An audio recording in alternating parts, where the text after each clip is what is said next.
Muy bien, los problemas técnicos parecen bajo control por el momento.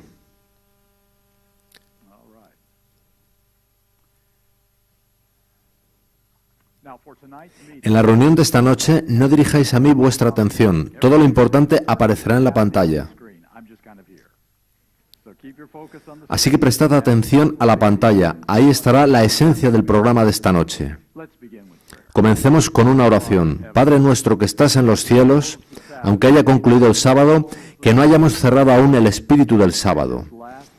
Que esta última presentación exalte tu nombre, tu honor, tu gloria y que sea para nuestro aprendizaje. Es en el nombre de Jesús que lo pido. Amén.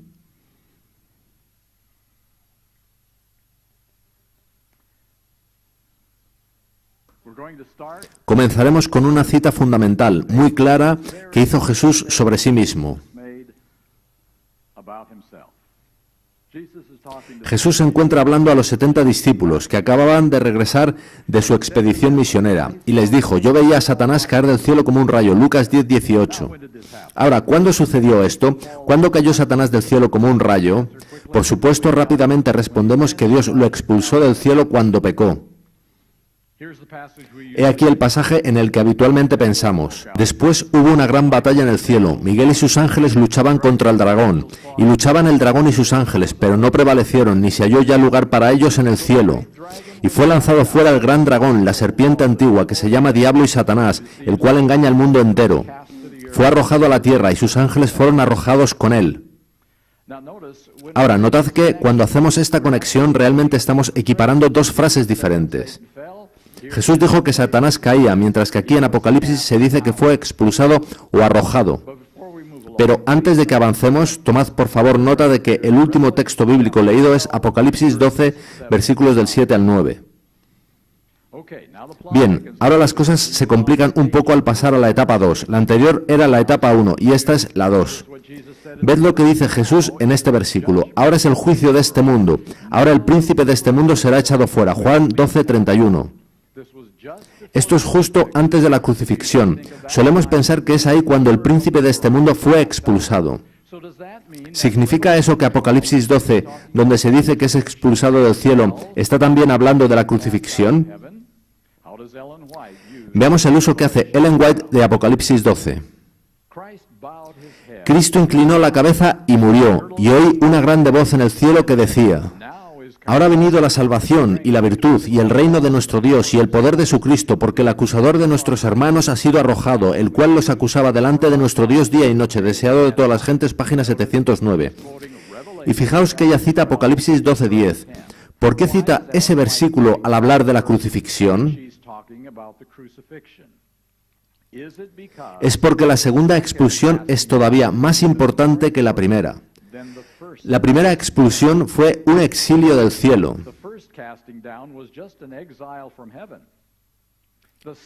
La segunda fue una pérdida de la credibilidad de Satanás, que es en torno a lo que gira el gran conflicto. Así que necesitamos alguna clarificación más. Quizás ayude este texto de Manuscript Releases. Tras la crucifixión, Satanás se dio cuenta de que se había extralimitado. Vio que se le había despojado de su disfraz, que el carácter del que había acusado a Cristo era el que él mismo demostró poseer. Fue como si cayera del cielo por segunda vez. Y por supuesto, esto sucedió en la cruz. Es como si hubiera algo en estos dos eventos, la caída de Satanás del cielo y la muerte de Cristo en la cruz, tan similar que los escritores inspirados parecen ponerlos juntos. Ellen White hizo la asociación aún un poco más fuerte.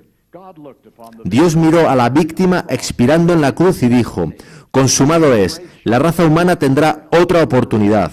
El precio de la redención había sido pagado y Satanás cayó del cielo como un rayo. Así que hemos visto las etapas 1 y 2. Vayamos a la etapa número 3. Esta resulta familiar, ¿verdad? Está en Apocalipsis 12, del 10 al 12, y efectivamente se trata verdaderamente de la etapa 3. Ha sido lanzado fuera el acusador de nuestros hermanos, el que los acusaba delante de nuestro Dios día y noche. Y ellos le han vencido por medio de la sangre del Cordero y de la palabra del testimonio de ellos, y menospreciaron sus vidas hasta la muerte. Por lo cual alegraos cielos y los que moráis en ellos. Ay de los moradores de la tierra y del mar, porque el diablo ha descendido a vosotros con gran ira. sabiendo que tiene poco tiempo. Bien, fijémonos en algunos detalles de lo leído. Ha sido lanzado fuera el acusador de nuestros hermanos, eso es, en la muerte de Jesucristo. Pero después aparece un nuevo grupo, un grupo de personas que han vencido al diablo en sus intentos de derrocar a Cristo, poniendo en el proceso sus vidas en riesgo. Puesto que ellos vencieron, los cielos y todos sus moradores pueden alegrarse.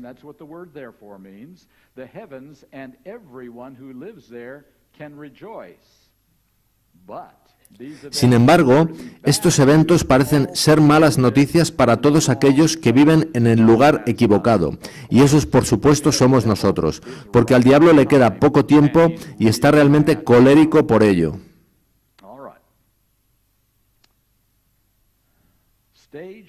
Resumiendo, en la etapa 3, el acusador de nuestros hermanos ha sido lanzado fuera. Un grupo de personas han derrotado al diablo, poniendo en el proceso sus vidas en riesgo. Puesto que ellos vencieron, todos en el cielo se alegran, pero los que están en la tierra o en el mar están en problemas. Pues el diablo se queda sin tiempo y está verdaderamente enloquecido por ello. Bien, miremos esta lista. ¿Cuándo confluye todo esto? Por supuesto, en el fin del tiempo, en nuestro tiempo, dice Ellen White. Ay de los moradores de la tierra y del mar, porque el diablo ha descendido a vosotros, teniendo grande ira, sabiendo que tiene poco tiempo. Espantosas son las escenas que provocaron esta exclamación de la voz celestial. La ira de Satanás crece a medida que se va acercando el fin, y su obra de engaño y destrucción culminará durante el tiempo de angustia. Conflicto de los siglos, página 623. Así que este pasaje de Apocalipsis 12 que hemos estado leyendo habla realmente de 3 episodios diferentes. La caída de Satanás hace 6.000 años, la crucifixión hace unos 2.000 años y el futuro tiempo de angustia. Entonces, ¿qué es lo que sucede? ¿Qué tienen en común estos 3 eventos? Veamos una pista. Satanás es un acusador de los hermanos y su poder de acusar lo emplea contra los que obran justicia. El Señor desea, mediante su pueblo, contestar las acusaciones de Satanás, mostrando los resultados de la obediencia a los principios rectos. Palabras de vida al Gran Maestro 296. Así que los 3 eventos se centran en acusaciones de Satanás contra Cristo. Añadiremos un par de piezas más al rompecabezas, quizás clarifiquen. La perfección del carácter cristiano se obtiene cuando el impulso de ayudar y beneficiar a otros brota constantemente de su interior. Cuando una atmósfera de tal amor rodea el alma del creyente, produce un sabor de vida para vida. Hechos de los Apóstoles 551. De modo que rebatir las acusaciones de Satanás es más que tan solo pura doctrina. Mucho más importantes son las vidas que vive el pueblo de Dios. Bien, ahora es el momento de la etapa 4, pero primero retrocedamos donde comenzamos. A semejanza de los apóstoles, los 70 habían recibido dones sobrenaturales como sello de su misión. Cuando terminaron su obra, volvieron con gozo, diciendo, Señor, aun los demonios se nos sujetan en tu nombre. Jesús respondió, yo veía a Satanás como un rayo que caía del cielo. Obviamente, aquí estamos recapitulando la etapa 2, cuando Jesús estaba vivo en esta tierra. Escenas pasadas y futuras se presentaron a la mente de Jesús. Fijaos, pasadas y futuras. La siguiente frase es definitivamente pasado, se refiere a la etapa 1. Vio a Lucifer cuando fue arrojado por primera vez de los lugares celestiales.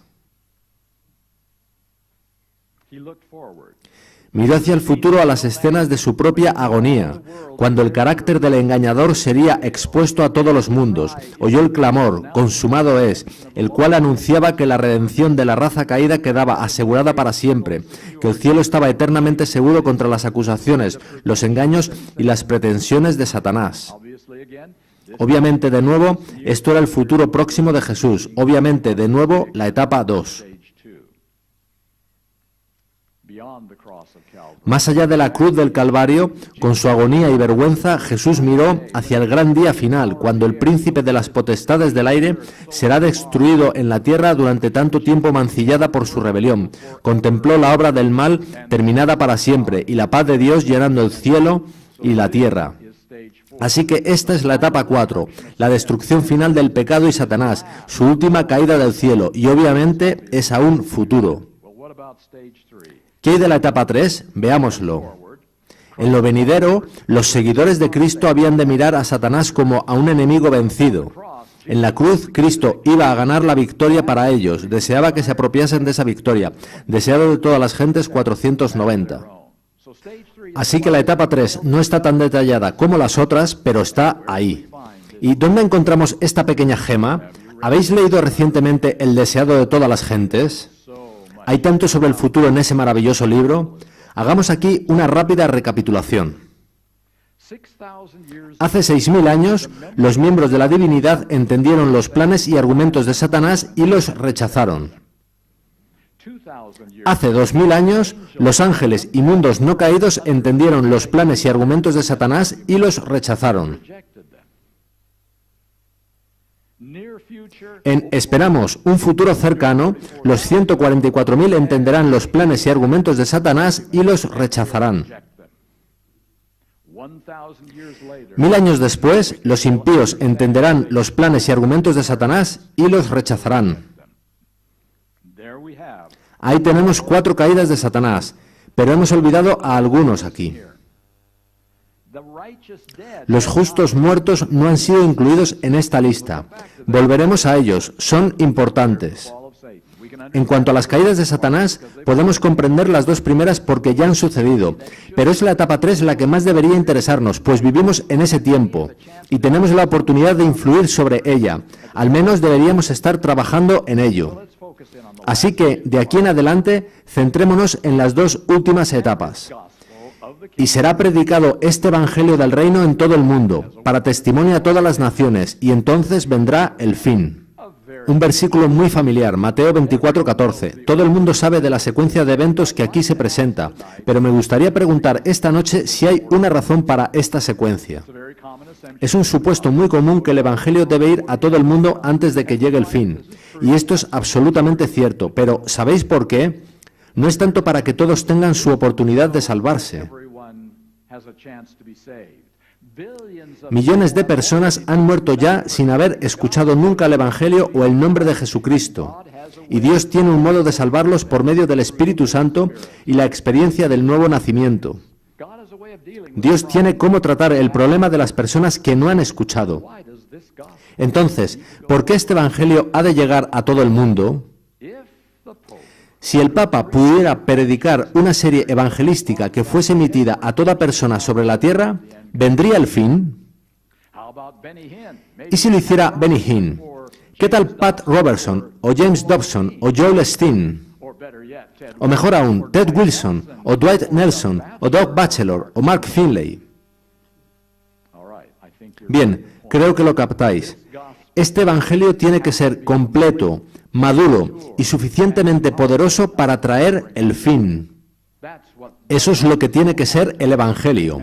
Y si mi Evangelio, el que yo enseño, se queda corto en esas facetas, yo me quedaré corto en cuanto a concluir la obra de Dios, independientemente de cuánto haga. Recordad que en el servicio al Señor la calidad es siempre más importante que la cantidad.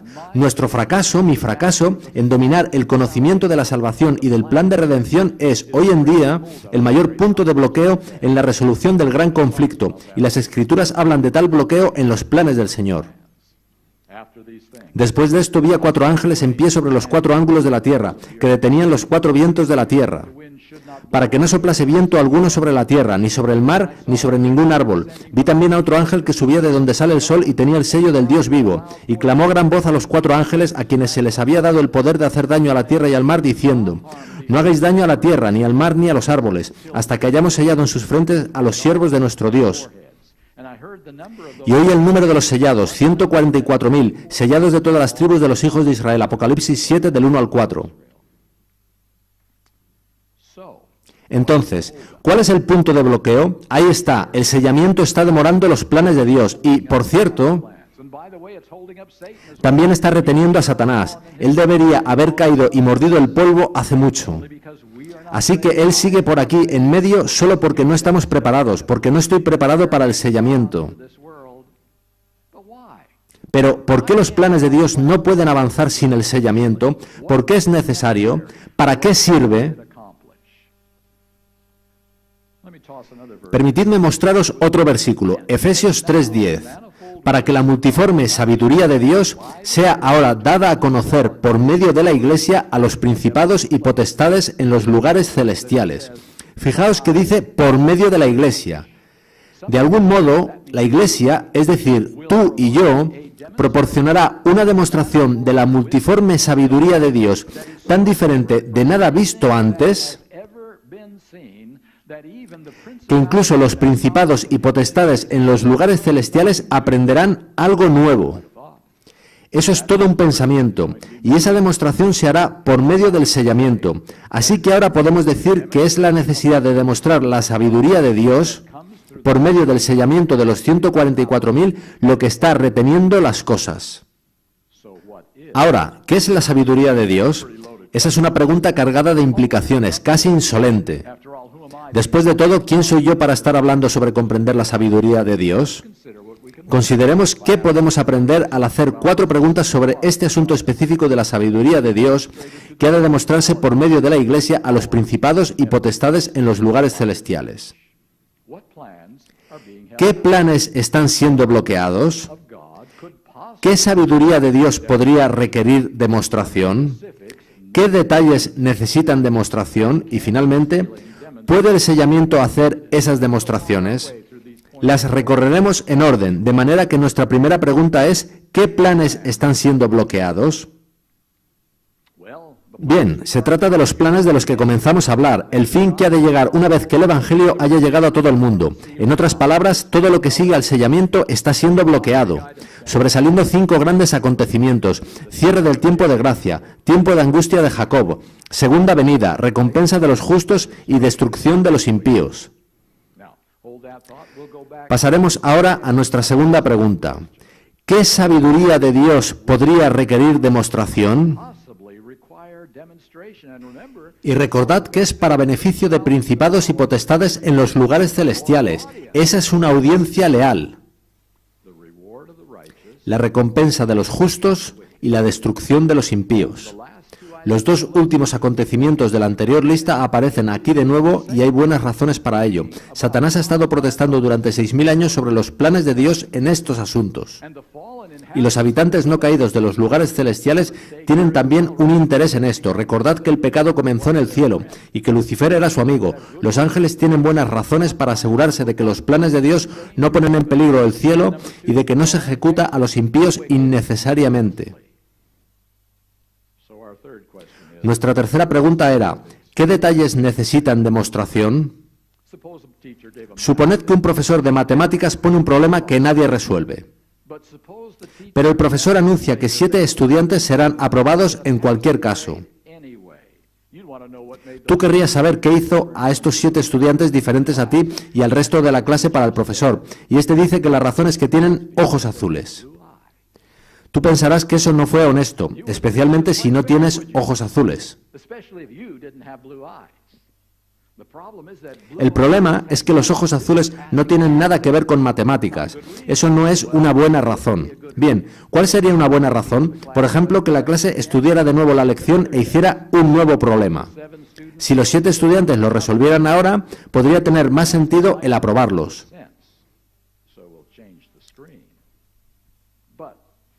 Pero hacer un nuevo problema no cambia nada. ¿Garantiza el segundo problema que nunca más fallarían en otro? ¿Es eso realmente mucho más concluyente que tener ojos azules? Entonces, ¿suena buena idea llevar al cielo a personas que han fallado en sus pruebas en la tierra? Incluso personas que hubieran pasado una segunda prueba podrían volver a fallar más adelante. ¿Qué me decís de aquellos que fallan 2 veces? ¿No puede el profesor darles otra oportunidad? ¿Acaso no aprenderían nunca? ¿Cuántas oportunidades deberían recibir antes de ser desahuciados? ¿Y cómo puedes decir eso cuando no se trata simplemente de no aprobar matemáticas, sino de la muerte eterna? Es un asunto serio. Por tanto, volvamos a nuestra pregunta. ¿Qué detalles necesitan demostración? Para justificar sus reglas de gobierno en lo referente a la recompensa de los justos y la destrucción de los impíos, Dios necesita hacer tres cosas. La primera es demostrar que hay una buena razón por la que algunos se pierden y otros se salvan. Satanás arguye aquí que, puesto que el pueblo de Dios ha pecado, ellos no tienen más derecho a salvarse que Él. O mejor aún, que Él merece la salvación tanto como ellos. ¿Por qué no? La segunda es demostrar que es seguro llevar al cielo a la gente a la que Dios quiere llevar. ¿No creéis que los habitantes no caídos del universo tienen un poco de temor de que gente como vosotros o yo seamos llevados con ellos? Los justos han de ser completamente salvados. La tercera es demostrar que ni Dios puede hacer nada más para ayudar a los impíos. En otras palabras, el amor y la justicia de Dios han de ser completamente compatibles. Los impíos han de estar completamente perdidos, sin que queden preguntas por responder. ¿Puede el sellamiento hacer esas demostraciones? Probablemente no sorprenda que yo crea que puede hacerlo. Así que comencemos con cierta información básica que nos es familiar a todos. El sello de Dios contrasta con la marca de la bestia. Un sello, un signo oficial de autoridad, da información esencial. Usualmente el nombre, título y jurisdicción de la organización o gobierno que representa. Esta información se encuentra en el mandamiento del sábado. El nombre es Señor, el título es Creador y la jurisdicción es cielos y tierra. La marca de la bestia es inmediatamente identificada como la declaración de haber cambiado el sábado al domingo. Y está esa extraordinaria cita de Ellen White, confirmados en la verdad, de forma que no pueden ser movidos. Está claro hasta ahí. El sábado es el sello del gobierno de Dios, en tanto que oposición consciente y determinada a la autoridad de Dios en forma de exaltación del domingo es la marca de la bestia. Y cuando el pueblo de Dios esté confirmado en la verdad intelectual y experimentalmente, tanto que nada pueda moverlos de ahí, recibirán el sello de Dios. Es información muy básica.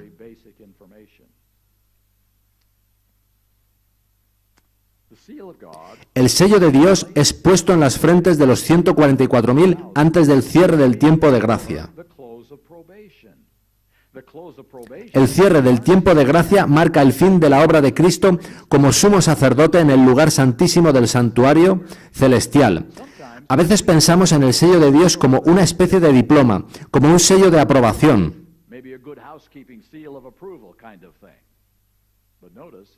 Pero fijaos en que el sello se da antes de la prueba final.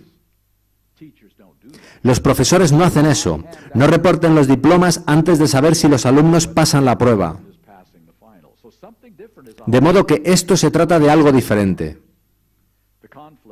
El conflicto entre la observancia del sábado y la marca de la bestia alcanza su máximo en el tiempo de angustia de Jacob, cuando aquellos que resistan a la autoridad combinada político-religiosa del mundo sean condenados a muerte.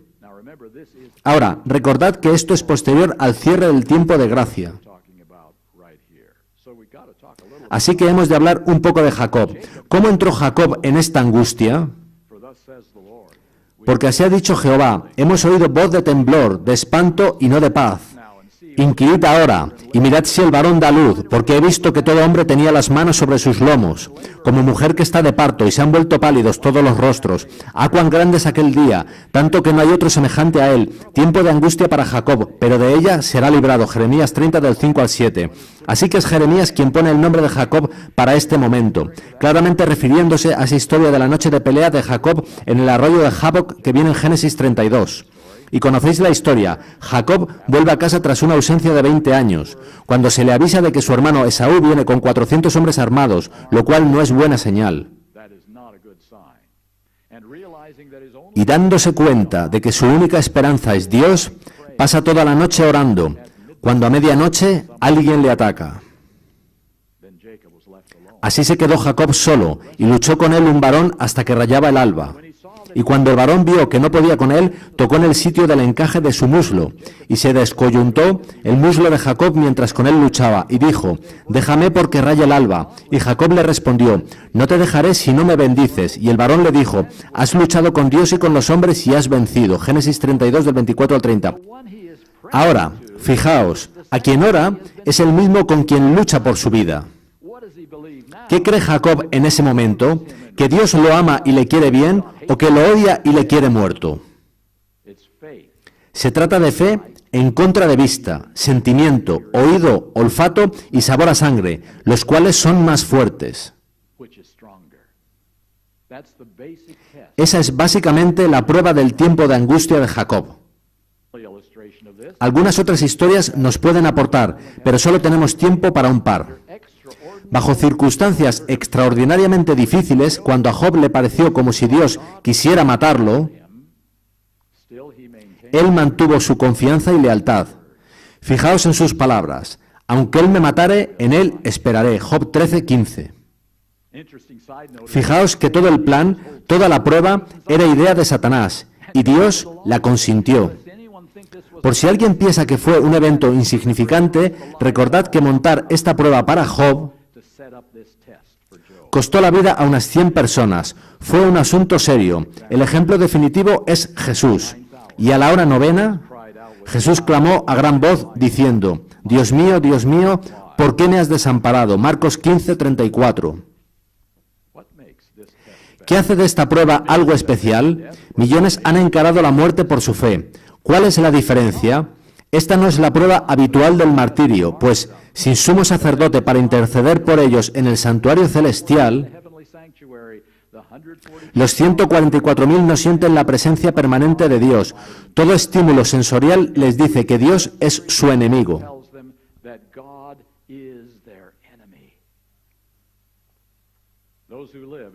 Los que vivan en estos últimos días deben pasar por una experiencia similar a la de Jacob.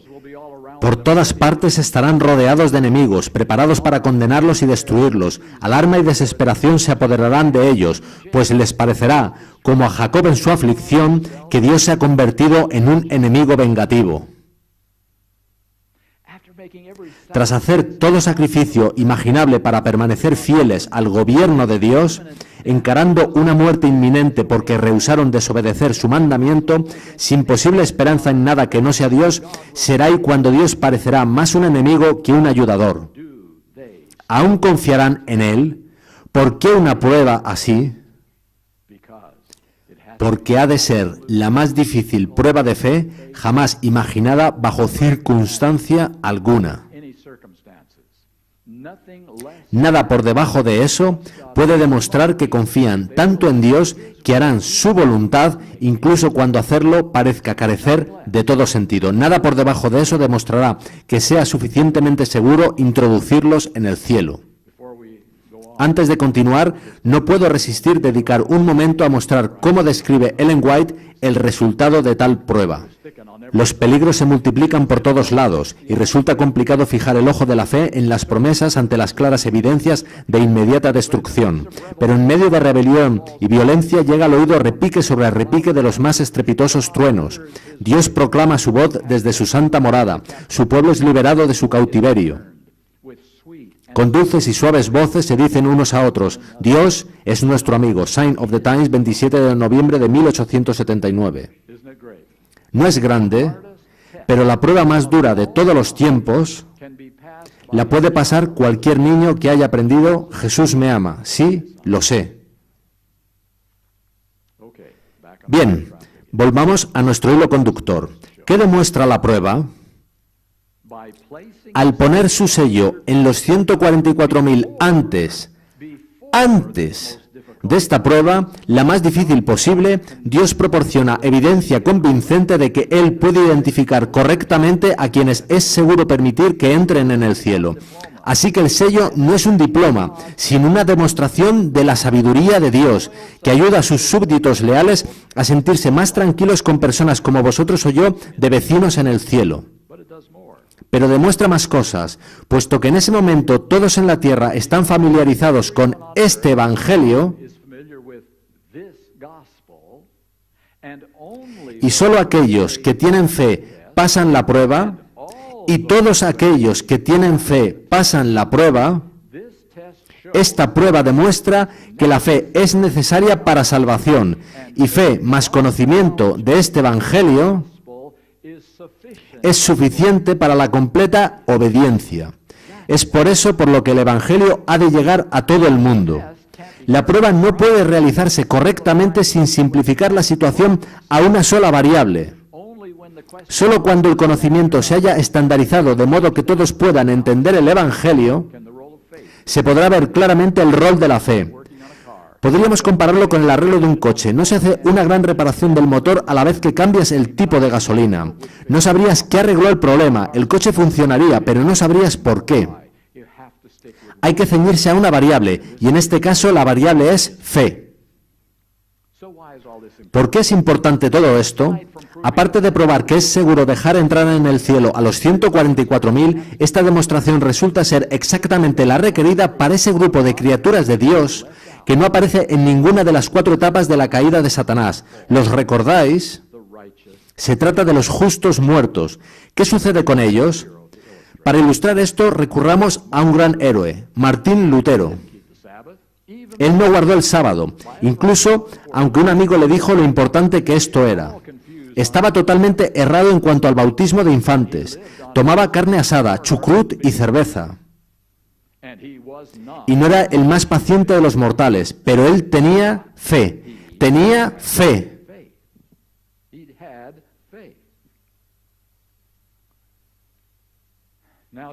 Jesús dice ahora, yo puedo enseñar a Martín Lutero los detalles de este Evangelio cuando llegue al cielo, pero el juicio investigador ya ha descubierto que él tenía verdadera fe. ¿Estáis todos de acuerdo si lo llevo a casa? Y nadie pondrá ninguna objeción, porque la justicia es verdaderamente por fe. Siempre lo ha sido y siempre lo será. Ahora, fijaos detenidamente, la fe de Martín Lutero le permite ser salvo con un conocimiento incompleto de Dios y de su plan de salvación. Él puede ser salvo, pero se necesita algo más para que los argumentos de Satanás puedan derribarse completamente. Algo más que Martín Lutero. Y helo aquí. Todo el cielo está esperando oírnos vindicar la ley de Dios. Review and Herald, 16 de abril de 1901. Si hubo alguna vez un pueblo que necesitase un aumento constante de la luz del cielo, es el pueblo que en este tiempo de peligro Dios llamó a vindicar su carácter delante del mundo. Testimonios para la Iglesia, volumen 5, 746. El honor de la ley de Dios tiene que ser vindicado ante los mundos no caídos, ante el universo celestial y ante el mundo caído. Recibiréis poder, 338. De modo que la prueba final no es sobre mi salvación, sino sobre la vindicación de la ley de Dios y de su carácter, que, por supuesto, son una misma cosa. Es Dios quien está siendo realmente examinado aquí.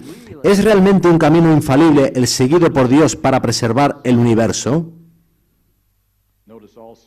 Fijaos también en que las citas anteriores apuntan al futuro. No se refieren a la etapa 2 y lo que sucedió en la cruz, sino a nosotros y al pueblo que viva en el fin del tiempo.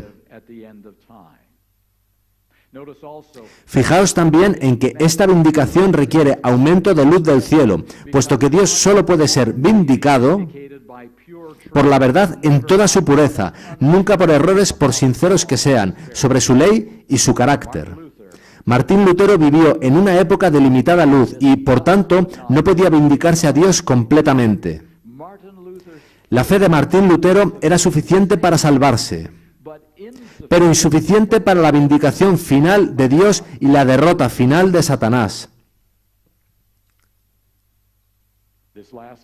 Por tanto, esta prueba final no es realmente sobre nuestra salvación, aunque está implicada también. Es para dar respuesta a todas las preguntas pendientes a todos los niveles, caídos y no caídos.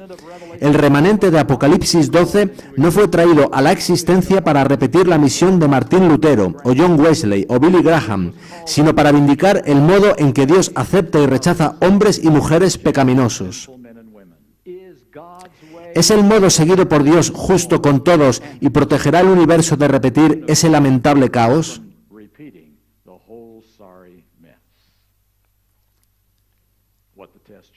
La prueba demuestra que Dios es justo salvando a personas con limitada luz en base a su fe. La generación final, sellada, demuestra que la verdadera fe lleva a completa obediencia si la luz plena está disponible. Por tanto, los que murieron con limitada luz no pondrán en peligro la seguridad del universo, puesto que su genuina fe siempre responderá con obediencia cuando les llegue nueva luz. Martín Lutero también aprenderá. Amigos míos, la misión principal de la última iglesia profética no es salvarse o incluso llevar a otros a salvación, aunque logrará ambos objetivos. La misión de la última generación es destruir por completo los últimos argumentos restantes de Satanás contra Dios, su carácter, su ley y su método de salvar pecadores. Nosotros estamos aquí como parte de las últimas evidencias de Dios necesarias para dar fin a la tentativa de pecado y preservar el universo de cualquier futura tentativa similar. Dios, y no nosotros, es la razón por la que estamos aquí. Pero no hemos terminado. Nos adelantamos 1000 años. Tras un examen meticuloso de los libros de registro para contestar toda cuestión sobre por qué este o aquel no está entre los redimidos, ha llegado el tiempo de dar fin para siempre al pecado y los pecadores. Y conocéis la historia.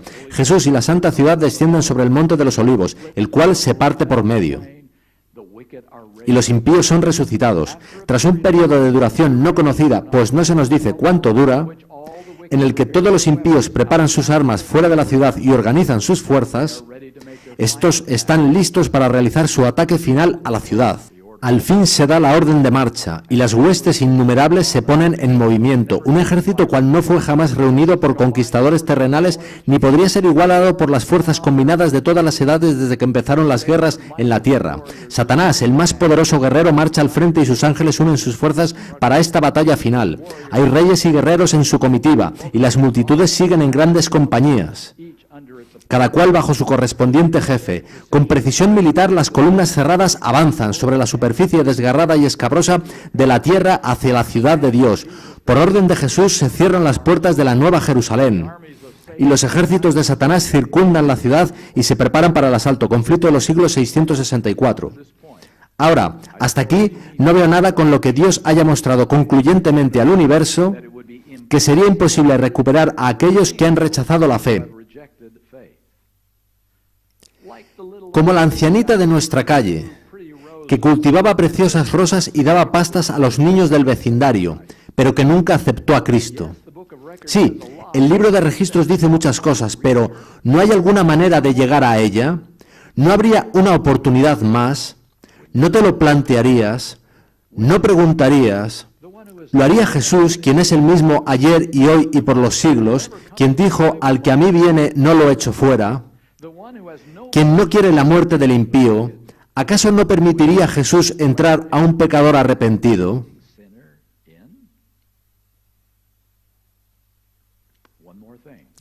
Esto es una cosa más que ha de demostrarse entonces. Apenas se abren los registros y la mirada de Jesús se dirige hacia los impíos, estos se vuelven conscientes de todos los pecados que cometieron. Reconocen exactamente el lugar donde sus pies se apartaron del sendero de la pureza y de la santidad, y cuán lejos el orgullo y la rebelión los han llevado en el camino de la transgresión de la ley de Dios. Las tentaciones seductoras que ellos fomentaron cediendo al pecado, las bendiciones que pervirtieron, su desprecio de los mensajeros de Dios, los avisos rechazados, la oposición de corazones obstinados y sin arrepentimiento, todo eso sale a relucir como si estuviese escrito con letras de fuego. Por encima del trono se destaca la cruz, y como en vista panorámica aparecen las escenas de la tentación y caída de Adán, y las fases sucesivas del gran plan de redención, conflicto de los siglos 666. En esta gran panorámica que se verá en el cielo, todo individuo verá lo que hizo, y verán lo que Dios hizo para salvarlos, y lo que ellos hicieron para rechazarlo. Es entonces evidente para todos que el salario del pecado no es la noble independencia y la vida eterna, sino la esclavitud, la ruina y la muerte. Todos ven que su exclusión del cielo es justa. Todos lo ven. Los que se han unido a Satanás se dan cuenta del fracaso total de su causa. Satanás ve que su rebelión voluntaria le incapacitó para el cielo. Sus acusaciones contra la misericordia y justicia de Dios están ya acalladas. Y ahora Satanás se inclina y reconoce la justicia de su sentencia. Toda cuestión, fijaos, toda cuestión de verdad y error en la controversia que tanto ha durado ha quedado aclarada. La sabiduría de Dios, su justicia y su bondad quedan por completo reivindicadas. Conflicto de los siglos 668 a 670. Y en toda esa multitud afuera de la ciudad, ni uno puede encontrarse que tenga verdadera fe en Dios y en su amor. Así que, al igual que los fieles 144.000 pasaron la más severa de todas las pruebas y muestran el poder de la fe, los impíos desleales fallan en la prueba y muestran su total corrupción. Ahora, finalmente, todo el universo no caído sabe que no hay nada más que Dios pudiera hacer para salvarlos. No servirían ni más tiempo, ni milagros, ni demostraciones adicionales del amor y paciencia de Dios. Eso es lo que tiene que verse. A pesar de que Satanás se ha visto obligado a reconocer la justicia de Dios y a inclinarse ante la supremacía de Cristo, su carácter sigue siendo el mismo. El espíritu de rebelión, cual poderoso torrente, vuelve a estallar. Se lanza en medio de sus súbditos y trata de inspirarlos con su propio furor y de moverlos a dar inmediata batalla. Pero entre todos los innumerables millones a quienes indujo engañosamente a la rebelión, no hay ahora ninguno que reconozca su supremacía. Su poder ha concluido. Conflicto de los siglos 671. Fijaos muy cuidadosamente en esta descripción. Después de que Satanás se ha inclinado y confiesa la justicia de su sentencia, aún se lanza en medio de sus súbditos esperando, en un último intento, poder convocarlos para destruir a Dios. Y ellos desertan. Fijaos en la demencia del pecado y en la demencia de Satanás. Y con esta evidencia ante ellos se cumplirá ese texto del Nuevo Testamento. Se doblará toda rodilla. Y toda lengua, incluido Satanás, confesará la justicia y la rectitud de Dios. Ahora, finalmente, se ha revelado todo lo que era necesario demostrar, y todo el universo vigilante lo ha visto. Es tiempo de dar fin al conflicto, y la elección es nuestra. Mirad a mí y sed salvos, todos los términos de la tierra, porque yo soy Dios y no hay más. Por mí mismo hice juramento, de mi boca salió palabra en justicia, y no será revocada. Que ante mí se doblará toda rodilla, y jurará toda lengua, y se dirá de mí, ciertamente en Jehová está la justicia y la fuerza. A él vendrán, y todos los que contra él se enardecen serán avergonzados. Isaías 45, del 22 al 24. Alabad a Dios, Él nos ha dicho lo que sucederá. No estamos en tinieblas, no hay que jugar a las adivinanzas. Para alguien que lea la Biblia no debería ser un misterio qué está haciendo Dios, por qué espera y qué ha de demostrarse. Así que la única pregunta que queda es sobre nosotros. ¿Tenemos suficiente fe para confiar en Dios en lo que se avecina y obedecerle, porque Él es Dios y estamos aquí para Él, no para nosotros? ¿Confiamos en Dios sin cuestionar? Y, muy importante, ¿estaremos en el interior de esa ciudad? Cada uno de nosotros debe estar allí. Arrodillémonos quienes podamos para concluir.